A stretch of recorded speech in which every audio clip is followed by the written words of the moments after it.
పరిశుద్ధమైన బైబిల్ గ్రంథం నుండి సంఖ్యాకాండం 36వ అధ్యాయాన్ని చదువుకుంటాం. సంఖ్యాకాండం 36వ అధ్యాయం. ఏసేబు పుత్రుల వంశములలో మాకీరు కుమారుడును మనస్సే మనుమడును అయిన గీలాదు యొక్క పుత్రువంశముల పెద్దలు వచ్చి మోషే ఎదుటను ఇశ్రాయేలీయుల పితరుల కుటుంబముల ప్రధానుల ఎదుటను మాట్లాడి ఇట్లనిరి: ఆ దేశమును వంతు చీట్ల చొప్పున ఇశ్రాయేలుకు స్వాస్థ్యంగా ఇవ్వవలెనని యెహోవా మా ఏలినవానికి ఆజ్ఞాపించును. మరియు మా సహోదరుడైన సెలోపెహాదు స్వాస్థ్యమును అతని కుమార్తెలకు ఇవ్వలనని మా ఏలినవాడు యెహోవా చేత ఆజ్ఞ నొందెను. అయితే వారు ఇశ్రాయేలీయులలో గోత్రముల వారి ఎవరినైనా పెళ్లి చేసుకుని నెడల వారి స్వాస్థ్యం మా పితరుల స్వాస్థ్యం నుండి తీయబడి వారు కలుసుకునే వారి గోత్ర స్వాస్థ్యంలో కలిసి మాకు వంతు చీట్ల చొప్పున కలిగిన స్వాస్థ్యం నుండి విడిపోవును. కాబట్టి ఇశ్రాయేలీయులకు సునాద సంవత్సరమున వచ్చినప్పుడు వారి స్వాస్థ్యం వారు కలుసుకునే వారి గోత్ర స్వాస్థ్యంలో కలపబడును గనుక ఆ వంతున మా పితరుల గోత్ర స్వాస్థ్యం తగ్గిపోవుననగా మోషే యెహోవా సెలవిచ్చినట్లు ఇశ్రాయేలీయులకు ఆజ్ఞాపించి ఇట్లా నేను ఏసేబు పుత్రుల గోత్రికులు చెప్పినది న్యాయమే. యెహోవా సెలోపెహాదు కుమార్తెలను గురించి సెలవిచ్చిన మాట ఏదనగా, వారు తమకు ఇష్టలైన వారిని పెళ్లి చేసుకునవచ్చును కానీ వారు తమ తండ్రి గోత్రములలోనే పెళ్లి చేసుకునేవాళ్ళను. ఇశ్రాయేలీయుల స్వాస్థ్యం ఒక గోత్రంలో నుండి వేరొక గోత్రంలోనికి పోకూడదు. ఇశ్రాయేలీయులలో ప్రతి వాడును తన పితరుల గోత్ర స్వాస్థ్యం హత్తుకొని ఉండవలేను. మరియు ఇశ్రాయేలీయులకు వారి వారి పితరుల స్వాస్థ్యం కలుగునట్లు ఇశ్రాయేలీయుల గోత్రములలో స్వాస్థ్యం గల ప్రతి కుమార్తెయు తన తండ్రి గోత్ర వంశంలోనే పెళ్లి చేసుకునవలేను. స్వాస్థ్యం ఒక గోత్రంలో నుండి వేరొక గోత్రంలోనికి పోకూడదు. ఇశ్రాయేలీయుల గోత్రములు వారి వారి స్వాస్థ్యంలోనే నిలిచి ఉండవలేను. యెహోవా మోషేకు ఆజ్ఞాపించినట్లు సెలోపెహాదు కుమార్తెలైన Mahlah, Tirzah, Hoglah, Milcah, Noah తమ తండ్రి సహోదరుని కుమారులను పెళ్లి చేసుకునిరి. వారు ఏసేబు కుమారులైన మాకీయులను పెళ్లి చేసుకునిరి గనక వారి స్వాస్థ్యం వారి తండ్రి గోత్రవంశంలో నిలిచిను. యెరికో యొద్ద యోర్దానుకు సమీపమైన మోయాబు మైదానములలో యెహోవా మోషే చేత ఇశ్రాయేలీయులకు ఆజ్ఞాపించిన విధులను ఆజ్ఞలను ఇవే. దేవుడి వాక్య భాగాలను మన కొరకై దీవించి ఆశీర్వదించునుగాక. ప్రియమైన సోదరి సోదరులారా, మీ అందరికీ యేసుక్రీస్తు ప్రభువారి నామం పేరట శుభములు తెలియజేస్తుంటున్నాం. ఈ సంఖ్యాకాండం 36వ అధ్యాయంలో ఎంతో ఆసక్తికరమైనటువంటి ఒక సంగతిని మనం గమనించగలం. ఏసేబు పుత్రుల వంశములలో మాకీరు కుమారుడును మనస్సే మనుమడునైన గీలాదు యొక్క పుత్ర వంశముల పెద్దలు వచ్చి, అంటే ఏసేబు గోత్రంలో ఉన్న పెద్దలు వచ్చి మోషే ఎదుట ఇశ్రాయేలీయుల కుటుంబముల ప్రధానుల ఎదుట మాట్లాడినారు. ఒక సమస్య అనేది వారికి ఉంది. ఈ ఏసేబు గోత్రికుల పెద్దలు వచ్చి మోషే ఎదుటను ఇశ్రాయేలీయుల ప్రధానుల ఎదుటను ఆ సమస్య గురించి మాట్లాడుతూ వచ్చినారు. ఏ సమస్య అంటే మరి సెలోపెహాదు కుమార్తెల గురించినటువంటి విషయం. సంఖ్యాకాండం 27వ అధ్యాయంలో ఈ గోత్రంలో ఉన్నటువంటి అనగా ఏసేబు గోత్రంలో ఉన్నటువంటి సెలోపెహాదుకు కుమార్తెలు మాత్రమే ఉన్నారు, అయితే కుమారులు లేరు. కాబట్టి ఇప్పుడు ఆ కుమార్తెలు మోషే ఎదుటను తర్వాత మరి ఇశ్రాయేలీయుల పెద్దల ఎదుటకిని వచ్చి, మా తండ్రి చనిపోయినాడు, అయితే తన పాపమును బట్టి తాను చనిపోయినాడు, ఇతడు కోరావు సమూహంలో అయితే మాత్రం లేడు అనగా దేవునికి విరోధంగా కూడినటువంటి కోరావు సమూహంలో మా తండ్రి లేడు, తన పాపాన్ని బట్టి చనిపోయినాడు. ఇప్పుడు అతనికి మేము అనగా సెలోపెహాదుకు మేము అందరం ఆడపిల్లలమే.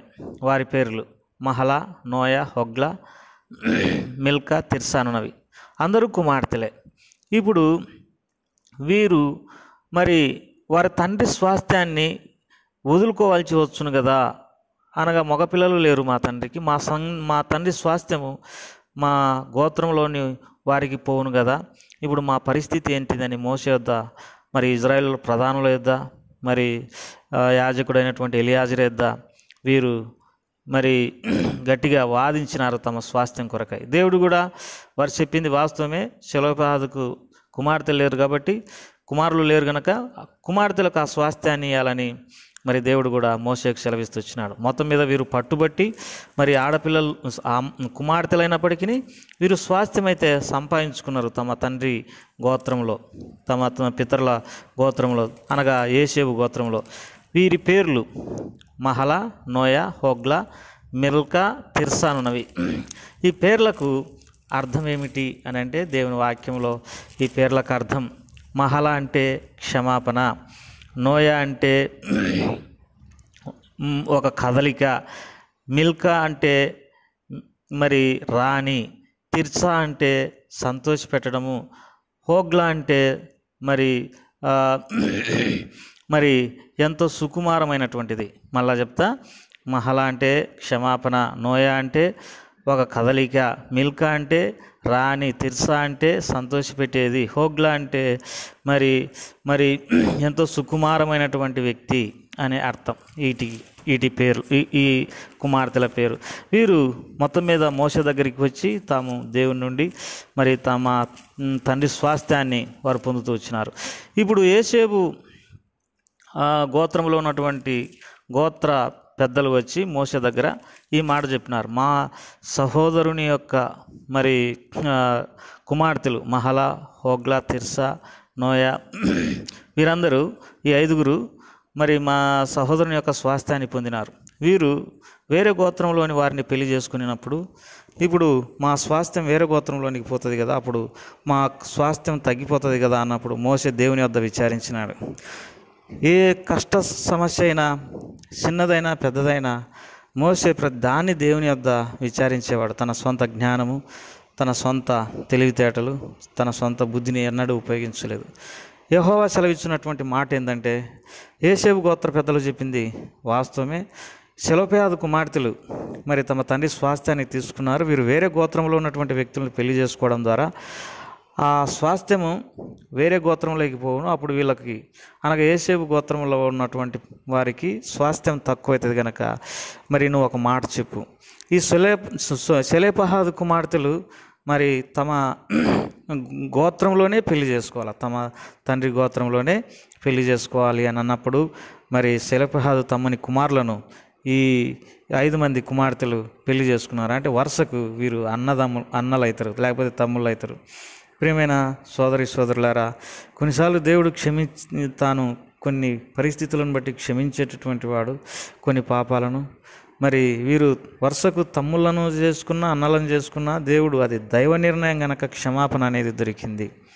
కాబట్టి వాస్తవంగా వాయు వరుసలు లేకుండా పెళ్లి చేసుకోవడం అనేది ఘోరమైనటువంటి మరి దుష్కార్యం అయినప్పటికీ దేవుడు ఈ విషయంలో అయితే తాను మరి దాన్ని తప్పుగా భావించడం లేదు, తానే ఆ ఆజ్ఞను సెలవిచ్చినాడు.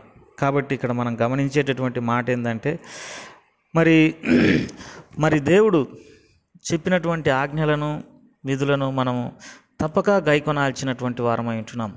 ఈ దేవుని బట్టి కొన్ని విషయాలు క్షమాపణ దొరుకుతాయి, అంతేగాని తప్పక దేవుడు మనకిచ్చిన ఆజ్ఞలను మనము తప్పక పాటించాల్సినటువంటి వారమై ఉంటున్నాం.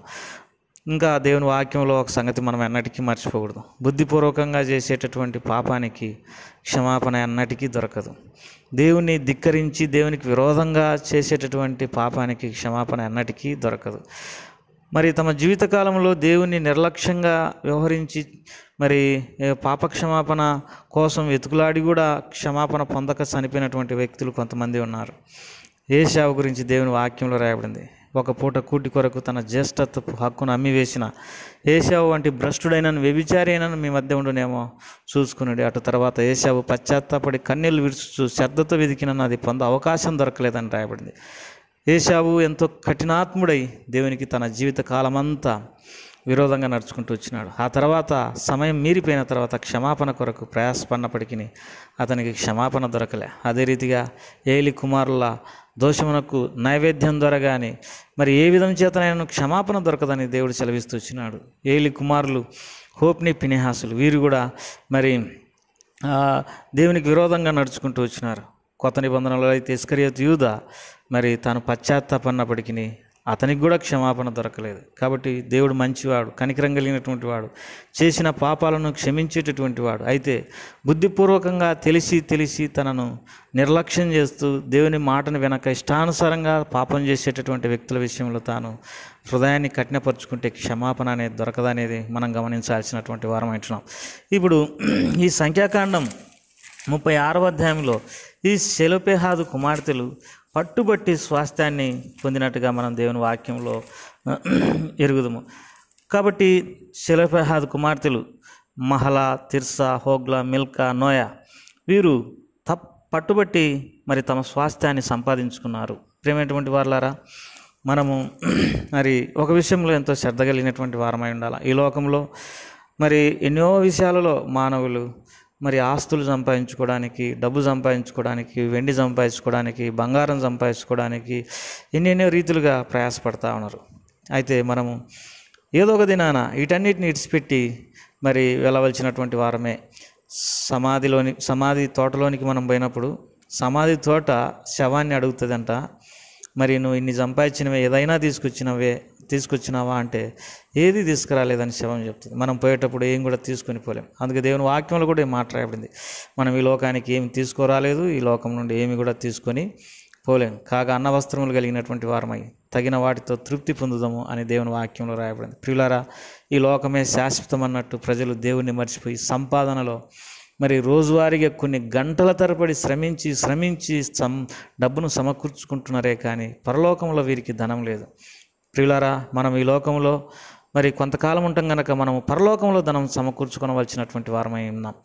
కాబట్టి కొన్ని ఆత్మలు సంపాదించుకొని దేవుని సేవ జరిగించి దేవుని చిత్తాన్ని నెరవేర్చి మనం దేవుని దృష్టిలో ఐశ్వర్యవంతులంగా ఉండి ధనవంతులంగా ఉండి పరలోక రాజ్యంలో మనం విస్తారమైన ఐశ్వర్యాన్ని కూర్చుకోవడానికి మనం ఈ లోకంలో ఉండగానే మనం ప్రయాసపడాలి. ఈ సెలోఫెహాదు కుమార్తెలు మరి Mahlah, Noah, Tirzah, Hoglah, Milcah వీరు ఎంతో పట్టుబట్టి స్వాస్థ్యం పొందినారు. కాబట్టి మనం కూడా పరలోకంలో ఆస్తిపరులం కావాలా, ధనవంతులం కావాలా, ఎంతో ఐశ్వర్యవంతులం కావాలా. ఈ లోకంలో దరిద్రులమైనా పర్వాలేదు. ధనవంతును లాజరు కథలో మరి లాజరు ఎంతో దరిద్రుడు ఈ లోకంలో. అయితే తాను చనిపోయిన తర్వాత అబ్రహాం రొమ్మున ఆనుకొనుటకు వెళ్ళిపోయినాడు. అంటే విశ్రాంతిలో ఉన్నాడు, అనగా పరలోకాన్ని సంపాదించుకున్నాడు. అయితే ధనవంతుడు ఈ లోకం వరకే జీవించి గొప్ప కీడులో మరి పడినాడు. మనం అట్లా కాక పరలోక రాజ్యం కొరకు నిరంతరం మనం ప్రయాసపడుదాం కాక ఆత్మల సంపాదనలో దేవుని సేవను ఘనంగా జరిగించుటలో నిరంతరం శ్రమపడుదాం కాక. శ్రమపడము, స్వార్థకుని పని చేయమని దేవుని వాక్యం సెలవిస్తుంది. మంచి పోరాటం పోరాడితిని, విశ్వాసం కాపాడుకుంటుని, నా కొరకు నీతి కిరీటం ఉంచబడిన దాన్ని రాయబడింది. ఈ లోకంలో ఎవరైతే అనేకుల కేసు వారిని పరిచయం చేసి వారి రోగాల నుండి విముక్తి పొందేటట్టు, వారి సమస్యల నుండి విముక్తి పొందేటట్టు, వారు రక్షించబడేటట్టు, వారి పాపాలు క్షమించబడేటట్టు ఎవరైతే చేస్తారో వారు దేవుని రాజ్యంలో నిరంతరం మరి వారి స్వాస్థ్యంలో ఆనందించరు. ప్రభు అటువంటి కృప దయచేయను గాక ప్రార్థన చేసుకుంటాం. ప్రేమగల తండ్రి, దయగల ప్రభు, నీకు ఎంతో నాలుగు స్తోత్రములు. మమ్మల్ని దీవించండి. మరి 36వ అధ్యాయంలో సెలోఫెహాదు కుమార్తెలు ఏ రీతిగా స్వాస్థ్యం కొరకు పట్టుబడి సంపాదించుకున్నారు, మేము కూడా ఆ రీతిగా పరలోక రాజ్యంలో స్వాస్థ్యం పొందడానికి కృప చూపించండి. మా ప్రియుల కుటుంబాలను ఆశీర్వదించండి. మేలుకై జ్ఞాపకం చేసుకోండి. యేసు ప్రభువారి నామం పేరట అడిగి వేడుకుంటున్నాం తండ్రి. ఆమేన్.